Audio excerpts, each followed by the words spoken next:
Hi everyone and welcome back to the 300 bird challenge. We're trying to see 300 birds this year. I am Stu. I'm Sara. And we're still in Florida, heading north away from Miami, where we spent the last couple of days. We are now in Broward County looking for a particular bird. I'll tell you about it in a second, back after this.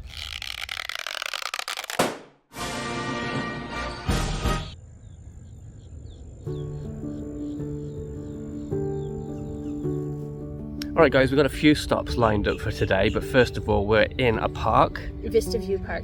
Looking for a bird that I really like. We've already seen it on the Florida trip, but I was kind of having allergy issues, so we didn't stick around long. We're hoping to find some burrowing owls. I think we're in the right spot because we actually see some already, so I'm going to head a bit closer, see if we can get some nice footage of those. Before we spoil you with some nice views of burrowing owls, a quick look at where we are. Vista View Park is to the west of Fort Lauderdale and is a quite large, grassy, hilly, recreational park with a model airplane flying club, picnic areas, some small lakes and all that kind of thing. Anyway, we found the burrowing owls quickly. We saw them in a few different areas in the park. These were active burrows though, so as with any sighting I show you on this channel, please exercise caution and respect if you visit these birds. I really like these birds. I think they're cute, I think they're charismatic and they're really amusing. Burrowing owls like arid desert-like areas as well as grassland like this, and they're active during the day and the night. As the name suggests, they nest underground in burrows, usually in small groups. Floridian burrowing owls lay their eggs early in the year, around March on average, and the hatchlings will emerge within about a month. Other populations of burrowing owls further to the west in the continent raise their young a little later in the year. The population of burrowing owls has been in decline, especially in Canada, mostly due to human impacts, but work is being done to protect the species in many areas, including Florida, particularly when it comes to conservation of their habitat. Okay, well that didn't take too long. A couple of burrowing owls chilling out there. One of my favourite birds of all time. Happy to see those. We think there might be some Egyptian goose here. They are countable, so we're going to try and track down where they hang out because we're not sure at the moment. It's quite a large park. I think our plan is to head back to the car and drive around this large park so as to not use up too much of our limited time looking for these Egyptian countable geese. So stay tuned, we're going to hop back into our vehicle. This loggerhead shrike, another species that likes grassy areas, was watching over our car for us. Speaking of which, we clambered into the car with the intention of checking out one of the larger lakes in the park. Egyptian geese are naturalised in this area of Florida and they're countable on our list. The park has a few winding roads, but we did eventually find the right spot, although unfortunately no Egyptian geese in sight. But this pied-billed grebe enjoyed an early morning paddle.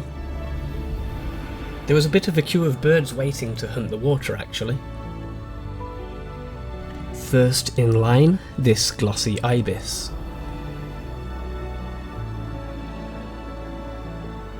But a tricoloured heron also ambled over.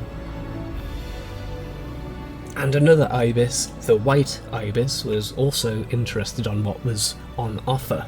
They don't call them common for nothing. We've seen plenty of common gallinules so far. Here's another one.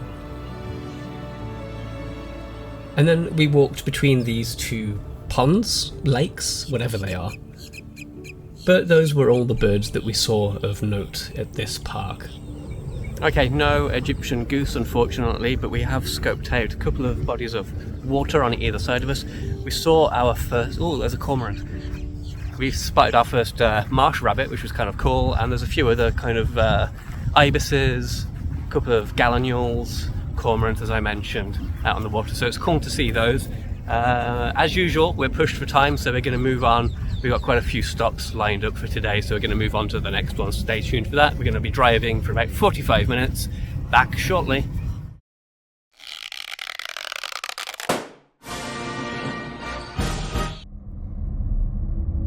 We were excited for the next stop, in the hope of seeing wood storks, a species high on our Florida wish list.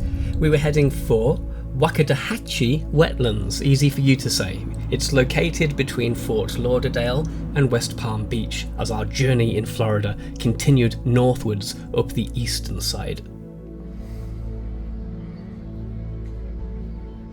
Okay, so we have come to Wakodahatchee Wetlands. Yeah, I don't think it's going to be difficult to find wood storks. They're all over the place. We have seen them a couple of times flying over, but now we're going to get a really good opportunity to get some footage and count it on the 300 bird challenge. Well, didn't we just get views of wood storks? Absolutely amazing. I have to say, this location was one of the top spots we visited in Florida, and you'll see why. We were able to just get so close and get such good views and footage of marsh birds here, including in some cases of young birds. This ancient-looking stork is the largest wading bird that breeds in the US, and they stand out at about a metre tall. This pair are still working on their nest, it seems. Thirsty work. There were tons of storks here, tons of birds in general, so let's keep going. Mottled duck, close enough views, you could almost taste it. The trail is almost all boardwalk over the marsh and through some of the tree islands, and each tree island had another great sighting, like this great egret.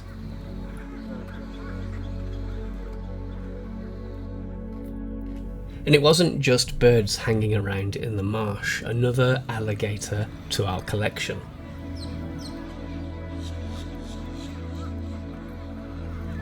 And this green iguana was lying in wait. They're mostly herbivores, but they will eat bird eggs. This lizard is an introduced invasive species causing quite some concern in Florida, quite destructive.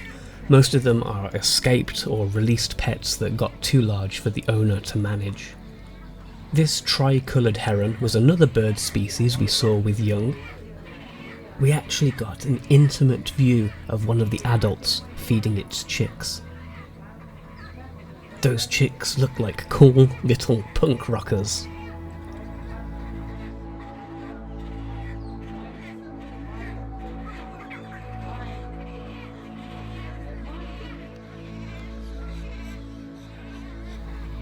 A little further around the trail and the birds kept coming. This is a lifer, black-bellied whistling duck. We were pleased to add this to our count, another bird high on our list, and we hoped we would get the very similar looking, but found a little further north, fulvous whistling duck later in our trip. So this is quite a busy place, but it's an excellent place. It's like a photographer's paradise. Definitely recommend it. We've seen all kinds of stuff. We've got the wood stork and black-bellied whistling duck as lifers and new birds for the 300 bird challenge, so we're glad we came here. We still have a bit more trail to go, so we'll see if anything else turns up. A purple martin nest box provided a home for these large swallow-type birds. Today was another hot and humid day, even for these birds, this one with its mouth open, helping to shed some heat. Spectacular views of a glossy ibis, this close, in good light, showing that iridescence nicely. We also saw some glossy ibis chicks begging for food. They have those cool, striped-looking beaks. A little hidden, but one of Sarah's favourite Florida birds, the grey-headed swamp hen. Oops, this green heron has been spotted. Time for it to scarper.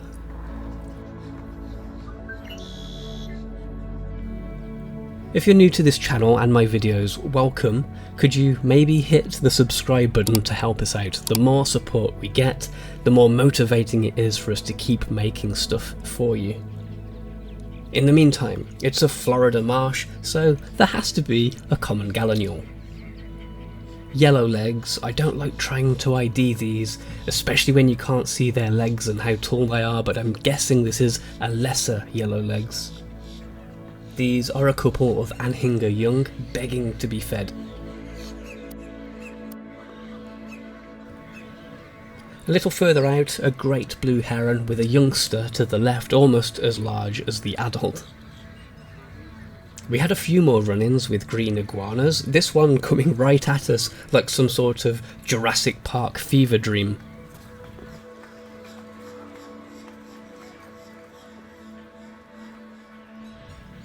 Here's another one, greener in colour, probably because it's younger.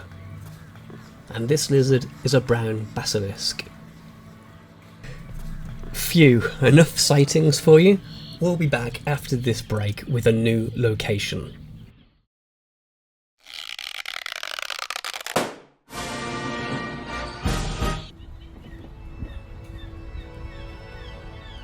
Welcome to Green Key. Okay guys, as Sarah says, welcome to Green Key. We've just left Wakodahatchee, that was pretty awesome. Can this place live up to those expectations? Let's find out.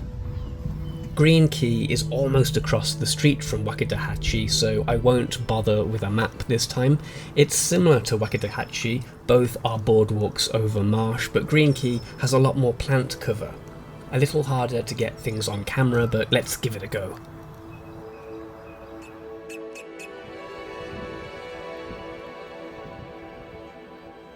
We just had a red-shouldered hawk fly through, being harassed by so many other birds. You can still hear the alarm calls of grackles and red-winged blackbirds and whatever else is upset. Actually, I see the hawk is flapping around in these trees here. The most harassed red-shouldered hawk.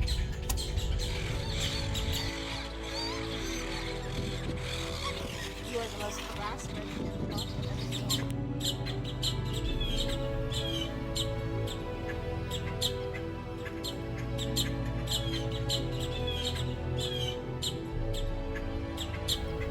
A few more birds once things calmed down in this wooded area. Great crested flycatcher here. And check out this next diagnostic shot of a bird. You can tell that this is a fish crow because of the end of the beak being so clearly hooked. Meanwhile, back out onto the other side of the marsh, lots of red-winged blackbirds. And I don't really get tired of seeing tricoloured herons when you can get as close as this. Another green heron deep in concentration. We watched this for a while, until he got agitated and cleared off. Welcome to Jurassic Park.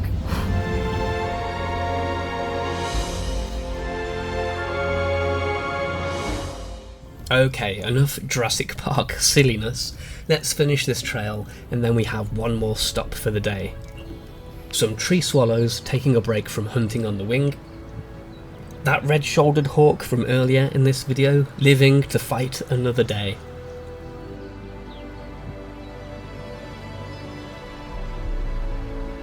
And our best footage yet of a swallow-tailed kite in flight over the top of the marsh.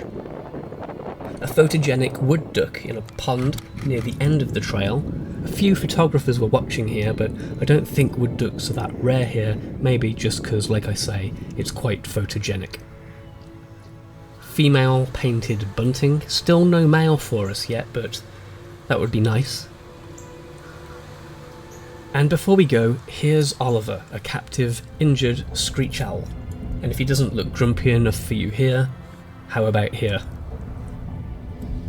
Okay guys, really good time at Wakodahatchee first of all, which was quite open and gave really close views of birds. Second place, Green Key that we've just finished was also pretty awesome in a different way. It was kind of a little bit more natural habitat and nicer in that respect. Anyway, we've been to a couple of really awesome places. Now it's time for us to take a break. We have a couple more stops to come. Stay tuned. We'll be back after we have lunch. Watch this.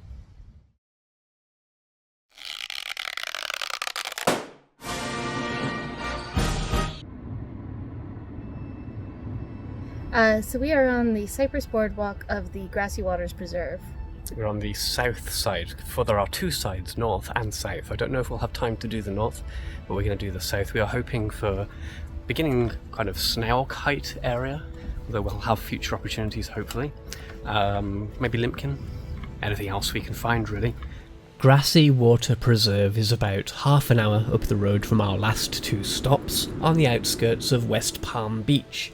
There's a northern section and southern section dissected by County Road 809A North Lake Boulevard. We would be visiting the southern portion. Another boardwalk, this time through a wooded area with the occasional lookout. As mentioned, Snail Kite and Limpkin were our top priorities. Momentary excitement with this raptor, but it was a bald eagle. Juvenile, so no white head yet. Maybe we were a little bit late to Florida because we weren't really getting the warbler numbers we'd hoped for, but here's an American redstart.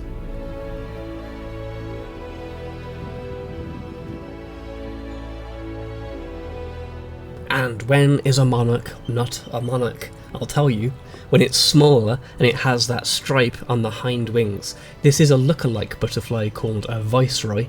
Both species use their contrasting bold colours to warn predators that they're not very tasty. Excuse me, Mr. White Ibis, have you seen a limpkin around here? Or a snail kite? Check out this red-bellied woodpecker slurping its tongue into the tree for insects.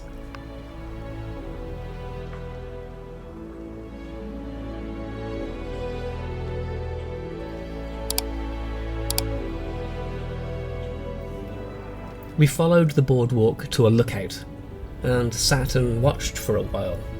This seemed like a good place to spot kites. But for us, just 3 or 4 bald eagles flew through. And another red-shouldered hawk.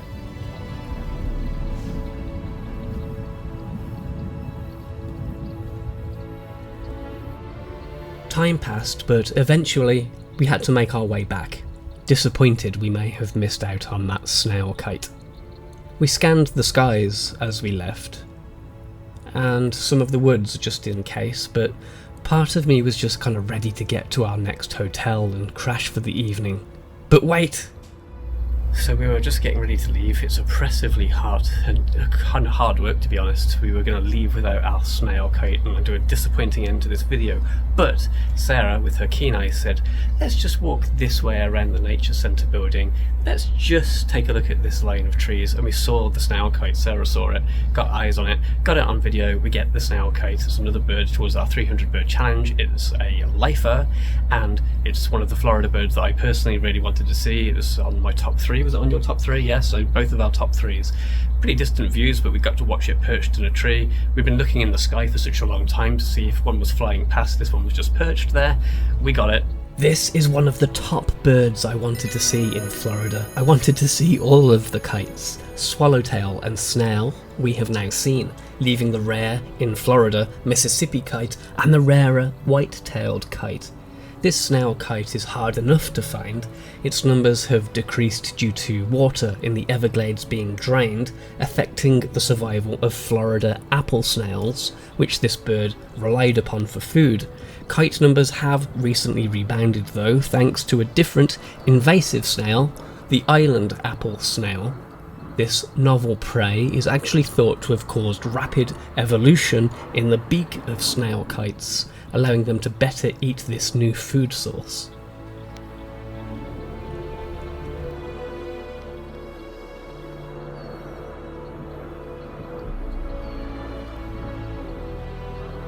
Pretty pleased about that, but it's a good time to end this video.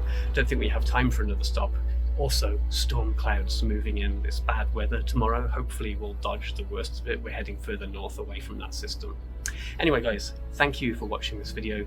Please smash that like button, as they say. That will help other people find the channel if you like it. Also, feel free to leave us a comment. What was your favourite bird? What have you seen in Florida so far that we haven't? And also, please, if you're not subscribed, hit that subscribe button. The bell icon too will give you notifications when we post new videos. Got anybody from Florida watching? Let us know. See you soon. Thanks for watching. Happy birding.